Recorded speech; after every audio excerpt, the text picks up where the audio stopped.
তাৰ ফ্লাস্কটো তুলাই লওক তাত ফ্লাস্ক কিবা এটা আছে নহয় তাতে পোহৰ দিয়া ব্যৱস্থা এটা পাইছে নাই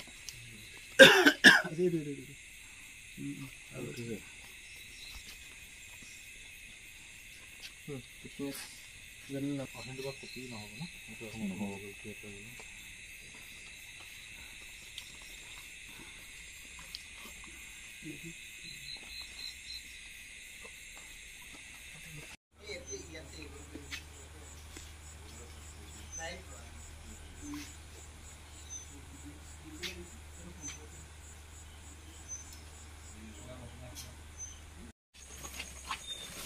আমাৰো বহাই দিওঁ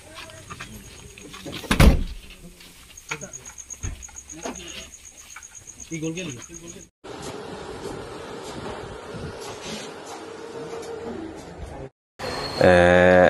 আমি এটা আজি শিমলগুৰিত এটা আজি আমি অভিযোগ এটা পাইছোঁ যে বিকাশ কুমাৰ নামৰ এজন ব্যৱসায়ীয়ে তেওঁ মানে নাগালেণ্ডলৈ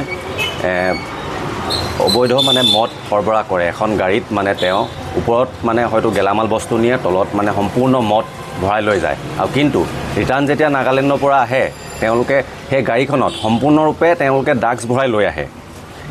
এইবিলাক মানে এই কামবিলাক তেওঁলোকে ক'ৰ পৰা কাৰ সহায়ত এইবিলাক কাম কৰিবলৈ পাইছে কোনোবাই নিশ্চয় তেওঁলোকক সহায় কৰিছে কোনোবা আছে তেওঁলোকৰ মন্ত্ৰী আমোলা কোনোবা নিশ্চয় সহায় কৰিছে আৰু আজি শুনামতে তেওঁ কালি তেওঁলোকৰ বাসগৃহৰ পৰা বা দোকানৰ পৰা 40 লাখ টকা এটা হেৰাইছে আৰু কালি তথ্যমতে পুলিচ প্ৰশাসনে তেওঁলোকক প্ৰায় 14 লাখ মান টকা এটা উদ্ধাৰ কৰিছে আৰু বাকী টকাখিনি এতিয়ালৈকে উদ্ধাৰ কৰিবলৈ সক্ষম হোৱা নাই বাকী আমি এই কি কয় বিকাশ নামৰ ল'ৰাটোক এই যে অবৈধ এই কামবিলাক কৰি আছে পুলিচ প্ৰশাসন আৰু আমাৰ দল সংগঠনক আহ্বান জনাইছোঁ যে তেওঁলোকক এই বিকাশ ল'ৰাটোক যেন